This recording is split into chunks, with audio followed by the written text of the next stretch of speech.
शहर की भागदौड़ से दूर तीनों दोस्त एक पुरानी हवेली की ओर निकले थे, जो घने जंगलों के बीच स्थित थी। आर्यन ने एक पुरानी किताब में इस हवेली के बारे में पढ़ा था कि यहाँ रात का काला साया घूमता है। रात के 11 बज रहे थे। सड़क के दोनों ओर पुराने पेड़ ऐसे लग रहे थे जैसे कोई हाथ फैलाए खड़ा हो। समीर ने घबराते हुए कहा, भाई वापस चलते हैं, गाड़ी का फ्यूल भी कम है और नेटवर्क भी चला गया है। राहुल हंसते हुए बोला, डर मत समीर, ये सब कहानियां हैं, कोई साया वाया नहीं होता। भाग दे, हवेली का रहस्य। तभी अचानक उनकी गाड़ी के सामने से एक काली परछाई बिजली की गति से गुजरी। आर्यन ने जोर से ब्रेक मारा। गाड़ी एक झटके के साथ हवेली के गेट के सामने रुक गई। हवेली का दरवाजा अपने आप धीरे धीरे खुला। चर्रा अंदर जाते ही उन्हें ठंड का एहसास हुआ, जैसे कोई बर्फ जैसा ठंडा हाथ उनकी गर्दन को छू गया हो। राहुल ने टॉर्च जलाई। दीवारें काली पड़ चुकी थीं और हर तरफ मकड़ी के जाले थे। अचानक समीर जोर से चिल्लाया। उसने फर्श पर काले रंग के पैरों के निशान देखे, जो किसी इंसान के नहीं लग रहे थे। भागती साय का हमला। तभी छत से एक भारी आवाज आई, जैसे कोई बहुत भारी चीज घसीटी जा रही हो। तीनों ने ऊपर देखा, वहां कोई नहीं था, बस एक काला धुआं जैसा साया तैर रहा था। समीर रोने लगा, मैंने कहा था मत आओ यहाँ। वो देखो, कोने में एक पुरानी आदमकद शीशा मिरा था। जब राहुल ने टॉर्च की रोशनी उस पर डाली, तो उन्हें अपनी परछाई के पीछे एक लंबा, बिना चेहरे वाला काला साया खड़ा दिखाई दिया। लेकिन जब उन्होंने पीछे मुड़कर देखा, तो वहां कोई नहीं था। भाग 4, मौत से सामना। अचानक हवेली के सारे दरवाजे और खिड़कियां अपने आप बंद हो गए। टॉर्च की लाइट फड़फड़ाने लगी। वो साया अब दीवार पर रेंग रहा था। आर्यन ने महसूस किया कि उसका पैर किसी ने पकड़ लिया है। उसे लगा जैसे कोई उसे अंधेरे कमरे की तरफ खींच रहा है। राहुल ने हिम्मत जुटाई और पास पड़ा एक पीतल का बड़ा दिया उस साये की तरफ फेंका। जैसे ही धातु उस साये से टकराई, एक चीख गूंजी जो इंसानी नहीं थी। भाग 5, खौफनाक अंत। तीनों दोस्त जान बचाकर पीछे के रास्ते से भागे। जंगल में भागते हुए उन्हें ऐसा लग रहा था जैसे पेड़ उनके पीछे दौड़ रहे हैं। समीर ने पीछे मुड़कर देखा, वो काला साया अब हवा में उड़कर उनके पीछे आ रहा था। तभी उन्हें दूर सड़क पर एक ट्रक की लाइट दिखी। वो पागलों की तरह सड़क की ओर भागे। जैसे ही वो सड़क पर पहुंचे, साया अचानक गायब हो गया। निष्कर्ष, तीनों हौंफ रहे थे। समीर ने कांपते हुए कहा, हम बच गए। लेकिन राहुल की नज़र समीर की जैकेट पर पड़ी। जैकेट के पीछे काले धुएं से बने हाथ का निशान छपा था। वो साया गया नहीं था, बल्कि वो समीर के साथ ही शहर तक आ चुका था। गाड़ी का इंजन बंद होते ही सन्नाटा इतना गहरा हो गया कि तीनों दोस्तों को अपनी धड़कनें सुनाई दे रही थीं।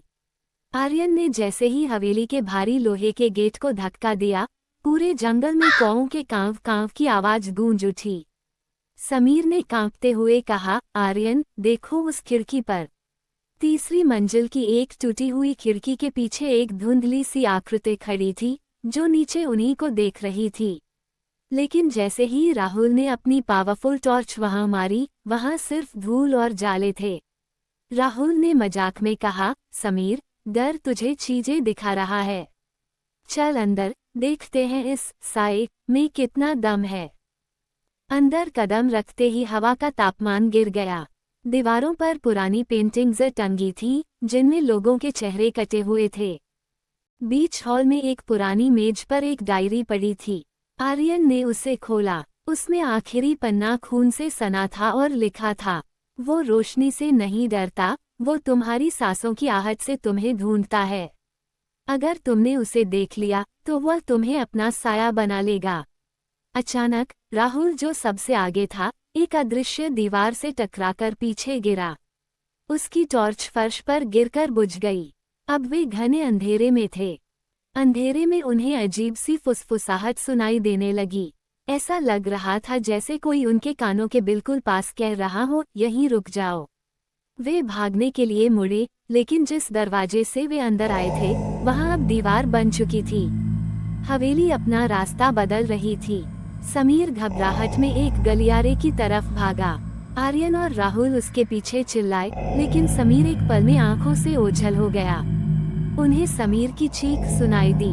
जब वे उस कमरे में पहुंचे तो देखा कि समीर दीवार से सटा खड़ा था। उसकी आंखें सफेद हो चुकी थीं।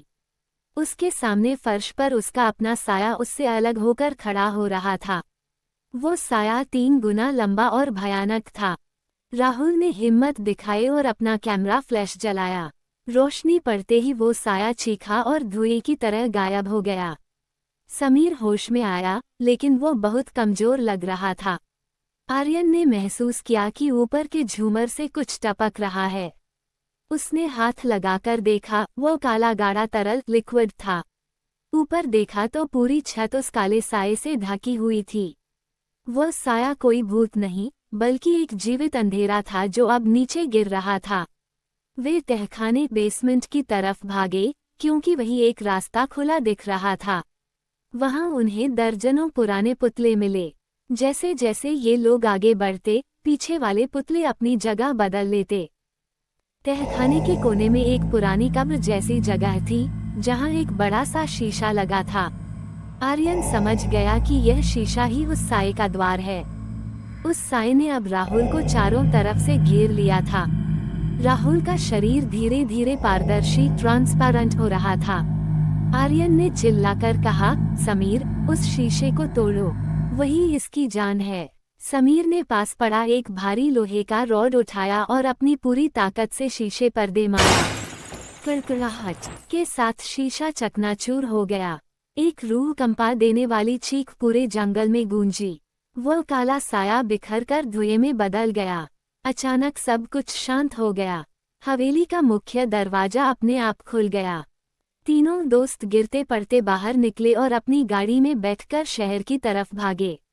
सुबह होने वाली थी। आर्यन ने राहत की सांस ली और पीछे मुड़कर देखा, सब ठीक है न समीर? समीर चुप था। उसने धीरे से अपना हाथ उठाया। उसकी उंगलियां गायब थीं, वहां सिर्फ धुंधला काला धुआं था। वह साया पूरी तरह खत्म नहीं हुआ था। उसने समीर के शरीर के एक हिस्से पर कब्जा कर लिया था। गाड़ी के पीछे वाले शीशे पर एक संदेश लिखा हुआ उभरा, अगली रात तुम्हारी है।